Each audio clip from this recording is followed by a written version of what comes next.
Do you think it was Colangelo, Tony, that really put the foundation down and also stopped this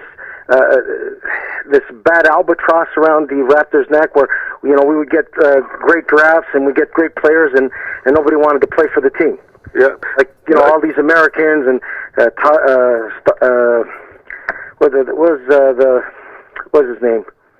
The guy who went to New Jersey, who said dunking was overrated when he stopped playing. Carter. And traded. Carter. Vince Carter. Carter. Yeah. Right.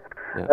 And there was about 4 or 5 of them that outplayed for the Raptors, and they just wanted to get out. Yeah. No. And Do you think Colangelo changed that landscape before he left and created a great environment for players to come here and want to play in Toronto, which is a great city? Yeah, no, I think he's, as I said, he can take a lot of credit. I mean, every GM, and Bill can attest, is that you can't be afraid to make moves. You can't be afraid to make a trade and make moves. And, hey, some are going to backfire and some are not going to work out. The same with a draft pick. It's just you don't have a crystal ball, and you listen and you have your confidence of your scouting staff. That's what you pay them to do. And when you're around the table to draft picks, it's not just the GM and president making the final picks, but you're taking a lot of input. And I think Colangelo did a good job. I think a lot of them, a lot of people went after him, and he did make some not great decisions. But at the end of the day, he did put this team on the right path, and now Ujiri is definitely doing some other picking up where the pieces are left off, and he's doing a great job. I don't think Bryan Colangelo should get any credit at all for any of this, because to me, he did nothing. When it was Masai Ujiri made the trade to get rid of Rudy Gay, that changed the whole dynamics of this team. All of a sudden, you got Kyle Lowry as a starter. For people to say, I don't know how anybody could possibly say that Bryan Colangelo had anything to do with what's going on right now. I'm in the same opinion. Am I on or not? Yeah, you're on. Yeah. Do you control me being on? No. No, okay, because I've been talking to myself for almost a half an hour. Okay. Anyway, that doesn't matter. I'll try and get on. I'm with you, Perry. I think Colangelo did 2/3 of 1/2 of nothing. That's what I think of Colangelo. And I'd opt to Tony's knowledge of the game and knowledge of the deals he made to change my mind. He did nothing. He wasted 5 years of Toronto pro basketball life. And the juries come in. I'm not being facetious or argumentative. Why do you think that, and why would he do that when he has an incredible amount of knowledge of the NBA? He's been very well respected. Okay, hold it, Frank. Frank, if you think it's argumentative, just wait 1 second. He had a PhD. Papa has dough. He owned the franchise. He knew as much about basketball as you and I.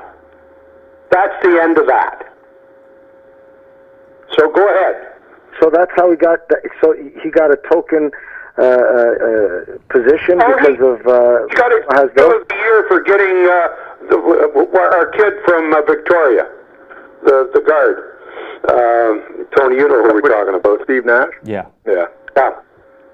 No, and you know what? I don't have anything against Bryan Colangelo, and I respect Tony's knowledge. But Bryan Colangelo doesn't come in the top 10 of a bad group of general managers that Richard Petty and Larry Tannenbaum have hired. Well, yeah, no, I mean, like I said, everyone's going to make one. Obviously drafting DeMar DeRozan, you can look at different pieces that he did bring in, and as I said, I think he's done some good things, and he hired Dwayne Casey. I mean, he drafted Jonas Valanciunas. You can look at this. He definitely has had some guys that are playing. He drafted Terrence Ross. You're looking at some of his stuff, coming to fruition right now. That's so to me. It's in the bottom. He was always in the bottom. He had to come up with some drafts. I just don't think that he had a profound influence on anything other than he took a lot of money out of the franchise, was overpaid, and extraordinarily undernourished. But he did do something, because when you pick in the top 5 every year, you got to do something. And he had the first pick overall, which turned out to be one of the biggest busts in basketball history. So, and Mr. Bargnani. He came to Toronto because he was the 2-time, I think, executive of the year in Phoenix. A variance in ideology between Perry and Billy Waters and yourself on Colangelo? I'm just curious. I mean, I'm indifferent.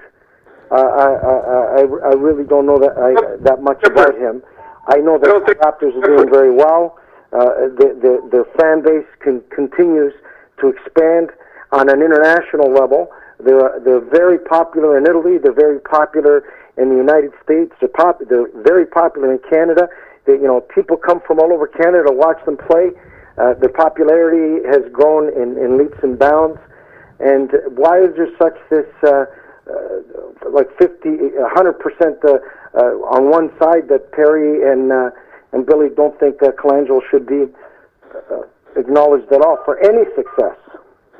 Well, give the guy a break. I mean, he's not inert. He did something, but to be a considered anything other than an ordinary paper shuffler, that's the best I can do for him. And that's when I follow basketball like I follow anything else. And I followed Colangelo very closely because he got $4.5 million a year. He got a condominium on Prince Arthur Avenue, and you know where that is, Frank. And he got free use of the airplane, the private jet. This guy nailed it right to the cross.